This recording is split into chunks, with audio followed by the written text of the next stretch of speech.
আজকে তৈরি করি সাবুর উপমা বা খিচুড়ি। এটা দেখতে যতটা সুন্দর, খেতেও কিন্তু তার থেকেও ডবল সুন্দর, আর বানানো কিন্তু তার থেকে আরও কিন্তু সহজ। তো পুরো রেসিপিটাই দেখো, আশা করুন ভালো লাগবে। একদম পূজা পার্বণ বা যে কোনো অনুষ্ঠানে তৈরি করা যায়, বা টিফিনেও কিন্তু ভালো যাবে, আর সকালবেলা কিন্তু খাবারেও, জল খাবারেও কিন্তু দারুণ যাবে। আর বাচ্চাদেরকে খাওয়ানো তো খুবই ভালো। অবশ্যই বাচ্চাদেরকে এরকম করে বানালে বাচ্চারা যেমন সুন্দর করে খাবে, তেমনি কিন্তু বাচ্চাদের সাবু খাওয়ানো খুবই ভালো, তাতে কিন্তু ওয়েট বাড়ে। তো চলো রেসিপিটি শুরু করে দাও। আশা করুন খুব ভালো লাগবে। স্কিপ ছাড়া পুরো ভিডিওটা দেখবেন কত সহজে তৈরি করো এই সাবুর উপমা বা খিচুড়িটা। নমস্কার বন্ধুরা, তোমার চ্যানেল রূপসী পাকশালা তোমাগুলোকে আরও একবার স্বাগত জানা। আজকে দারুণ স্বাদের একটা রেসিপি তোমাদের সাথে শেয়ার করে, সেটা হচ্ছে সাবুর খিচুড়ি বা উপমা, যেটাই যেই নামেই পরিচিত যেখানে। তো খাইতে কিন্তু জাস্ট অসাধারণ লাগে। নিরামিষের দিন অবশ্যই তৈরি করা যায়, পূজা পার্বণ। তো চলো রেসিপিটা শুরু করে দাও। আশা করুন খুব ভালো লাগবে। তো পুরো ভিডিওটাই দেখো না টানিয়ে। তো চলো শুরু করে দাও। খিচুড়িটা বানার জন্যে মেন উপকরণ হচ্ছে সাবুদানা। তো এটা কিন্তু মোটা দানার সাবুদানা, ওই জন্য অল্প পরিমাণ নিলেই কিন্তু হবে। এটা কিন্তু ভিজিয়ে রাখলে আরও ডাবল হবে। তো আগে এটা কিন্তু 3-4 বার ভালো করে কিন্তু এটা কিন্তু এইভাবে একটু ধুয়ে নেওয়া লাগবে। এটা কিন্তু রগড়ে 3-4 বার ভালো করে ধুয়ে নেসা। এবার অল্প পরিমাণ কিন্তু জল দেওয়া লাগবে, বেশি কিন্তু এক গাদা জল দেওয়া যাবে না। এইভাবে কিন্তু জলটা একটু বুঝে নেওয়া লাগবে, যাতে সাবুর যেন উপরে না ভাসে জলটা। এরকম করে একটু দেখো জলের পরিমাণটা একদম কিন্তু সাবুর গায়ে গায়ে লাগিয়েছে, এরকমভাবে কিন্তু রাখি দেওয়া লাগবে 2 ঘন্টার মতো। 2 ঘন্টা রাখলেই কিন্তু ভালোভাবে এটা নরম হবে সাবুটা। 2 ঘন্টা পর ফিরে এসে লাগছে। 2 ঘন্টা পর ফিরে আসলো। দেখো সাবু দুধটা কোনো কিন্তু জল নেই, একদম কিন্তু শুকনো হয়ে গেছে। আর কি সুন্দর দেখো ঝরঝরে হয়েছে। এরকম করে কিন্তু জলটা দেওয়া লাগবে, যাতে সুন্দর করে সাবুদানাটা জলটা টানি নেয় আর একেবারেই ঝরঝরে হয়। দেখো কত সুন্দর হচ্ছে, আর এটা কিন্তু নরমও হচ্ছে। দেখো একদম কিন্তু সুন্দর, এটা নরম হচ্ছে। তো চলো এবার রান্নার কাছে যাওয়া যাক। একদম কিন্তু সামান্য উপকরণ দিয়ে গিয়ে তৈরি করে সাবুর উপমা বা খিচুড়িটা। তো তার জন্য কড়াইটা কিন্তু বসিয়ে দিয়েছিলাম। কড়াই দিয়ে দিম হচ্ছে তেল। এটা কিন্তু সরিষার তেল দিয়েই করে। তেলটা কিন্তু গরম হয়ে গেছে। এবার দিয়ে দিন 2টা শুকনো লঙ্কা।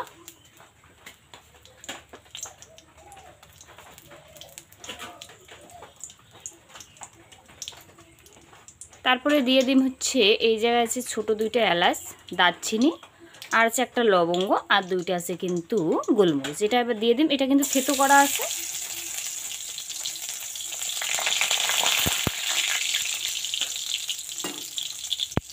তারপরে দিয়ে দিন আদা। এটা কিন্তু থেতো করা আদা, একদম কিন্তু অল্প একটু আদা, 1/2 চামচের মতো। তারপরে দিয়ে দিন হচ্ছে, এটা যখন একটু হচ্ছে লাল হবে শুকনো লঙ্কাটা, তারপরে দিয়ে দিন হচ্ছে আলু।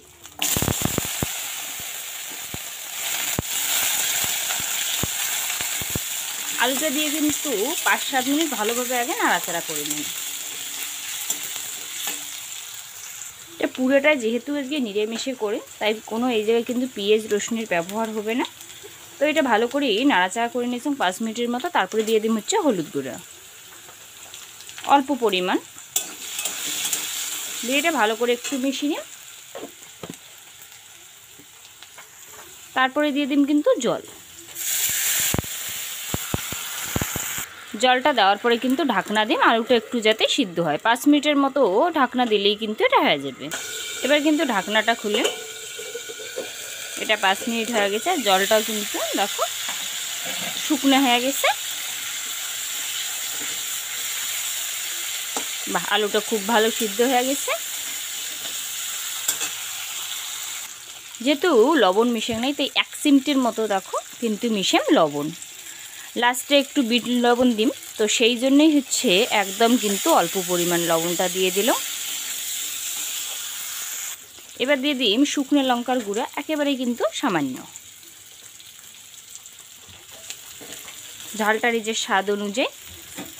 এবার দিয়ে দিন হচ্ছে সাবুদানাটা।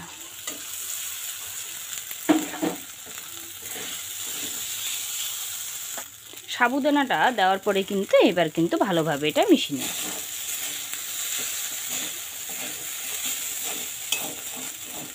সুন্দর করে এইভাবে মিশিয়ে নিলেই কিন্তু একেবারে সবগুলো কিন্তু ভালো করে দেখো মিশিয়ে গেছে, আর কালারটাও কিন্তু খুব সুন্দর হয়েছে। এবার দিয়ে দিন কিন্তু ধনেপাতা। এটা কিন্তু বিলেতি ধনেপাতা, চাইলে কিন্তু নর্মাল ধনেপাতা এই জায়গায় ব্যবহার করি। পার আরও একটু ভালো করে মিশিয়ে নেন ধনেপাতাটা। ধনেপাতা দেওয়ার পরে পরেই কিন্তু দিয়ে দিন হচ্ছে একটু চিনি। চিনিটা কিন্তু ভালোভাবে মিশিয়ে নিন সাবুদানার সাথে।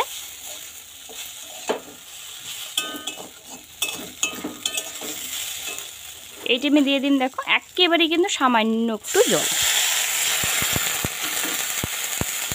তাতে যদি সাবুদানাটা একটু কম আর কি হয়, এতটুকু জলে কিন্তু সাবুদানাটা বেশ ভালো করে কিন্তু সিদ্ধটা হয়ে যাবে। যেহেতু 2 ঘন্টা আগে ভিজিয়ে রাখছে, তো বেশি কিন্তু সিদ্ধ করলে কিন্তু এটা কিন্তু একদম কিন্তু ঝরঝরে হবে না। তো একটু ঢাকনা দাও, একদম হালকা আছে 2 মিনিটের জন্য। এটা 2 মিনিট হচ্ছে, ঢাকনাটা খুলি না। এটা আবার ভালো করে নাড়াচাড়া করে নিন। চারিপাশটা একটু ছড়ায় দিয়ে এইভাবে কিন্তু নাড়াচাড়াটা করে নিন, তাহলে কিন্তু সাবুদানাটা একদম ঝরঝরে থাকবে। এই টাইমে দিয়ে দিন হচ্ছে সামান্য পরিমাণ কিন্তু বিট নুন, কারণ তখন যেহেতু নুনটা দিয়েছিলাম একটু কিন্তু বুঝে দেওয়া লাগবে বিট নুনটা। বিট নুনটা দিলে কিন্তু খাইতে কিন্তু জাস্ট অসাধারণ লাগে। তো বিট নুন যদি হাতের কাছে না থাকে তো সাদা নুনটা একটু দিয়ে দেবেন, তাহলেই হবে, তাতেও কিন্তু বেশ ভালো লাগবে।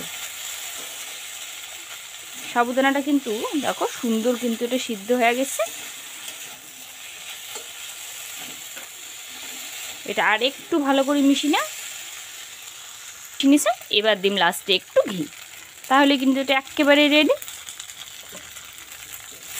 ঘিটা একটু সাবুদানার সাথে ভালো করে মিশিয়ে না,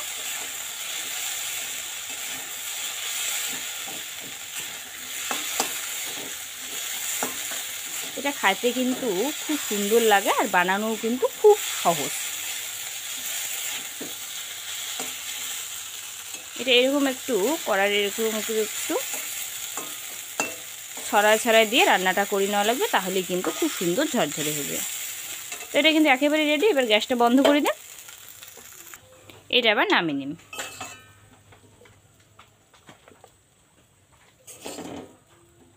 এটা কিন্তু উপবাসের দিন তৈরি করে খাওয়ান, যে কোনো পুজো পার্বণে কিন্তু এটা খুব সুন্দর হয়, বা নর্মালি এমনিতেও তো কিন্তু টিফিনেও কিন্তু এটা ভালো যাবে, খেতে তো খুবই ভালো লাগে। বন্ধুরা, সাবুদানার রেসিপিটা কিন্তু একেবারেই রেডি। দেখো কত তাড়াতাড়ি তৈরি হয়, আর খাইতে কিন্তু এটা অসাধারণ লাগে। সকালবেলাও কিন্তু এটা তৈরি করে খাওয়া যায়, বাচ্চাদেরও কিন্তু খাওয়ানো যায়, খুবই এটা ভালো। আর সাবুদানা খাওয়া কিন্তু বাচ্চাদের খুব ভালো, তাতে কিন্তু ওয়েট বাড়ে। তো তাতে কিন্তু লঙ্কাটা একটু বাদ দেওয়া লাগবে। তো রেসিপিটা এতক্ষণ দেখার জন্য অনেক অনেক ধন্যবাদ। ভাল লাগলে অবশ্যই লাইক কমেন্ট শেয়ার করে ভুলবেন না। আর যদি চ্যানেলের নতুন দর্শক হয়ে থাকেন, চ্যানেলটা অবশ্যই সাবস্ক্রাইব করে দেবেন এরকমই নিত্য নতুন আর জলদি রান্নাগুলো পাওয়ার জন্য। তো টাটা, সবাই সুস্থ থাকবেন, ভালো থাকবেন। আর নেক্সট ভিডিওতে কিন্তু আবার দেখা হবে এরকমই সুস্বাদু আর চটজলদি রেসিপি নিয়ে।